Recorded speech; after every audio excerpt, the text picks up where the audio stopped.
Tlesta restawr fuq l-eqdem torri Fawdex proġett li wassal għas-sejba ta' freski mill-isbaħ li jmorru lura mijiet ta' snin. It-torri ta' Xlendi issa ġi trasformat f'mużew interattiv fejn se jkun hemm esibiti f'dalijiet minn nawfraġġju puniku li jmur lura 2000 sena u l-instabu rib dan it-torri.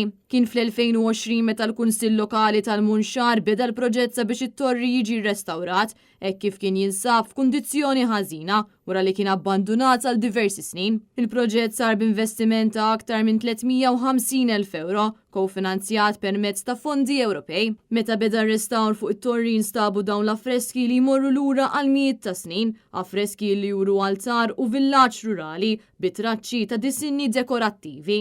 It-torri ta' Xlendi kien imbena fl-1650 mill-kavallieri ta' San Ġwan sabiex jipprevjenu l-attakki mill-pirati kif ukoll mit-torok. Dak iż-żmien il-kavallieri kienu jistazzjonaw gwardji li rrappurtaw movimenti sospettużi li lin mill-gżira Awċija.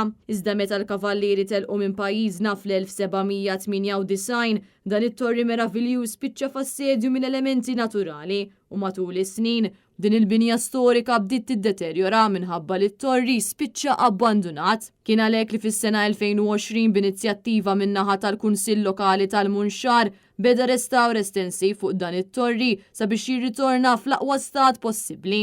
Is-Sindku tal-Munxar Damien Spiteri esprima sodisfazzjon li dan it-torri ser ikun qed joffri esperjenza mill-isbaħ lil kull min iżuru u tenna li x-xogħol mistenni li jkompli għaddej mill-Kunsill Lokali tal-Munxar sabiex dan it-torri jibqa' preservat fl-aħjar mod possibbli. It-torri ta' Xlendi se jiġi inawgurat nhar il-ħamis li ġej u l-pubbliku jista' jżur dan it-torri għall-ewwel darba f'żewġ Open Days fi 17 u 18 ta' Ġunju fejn il-poplu Malti u Awċi ikun jista' jifhem aħjar is-sinifikat li kellha din il-bajja tul is-snin.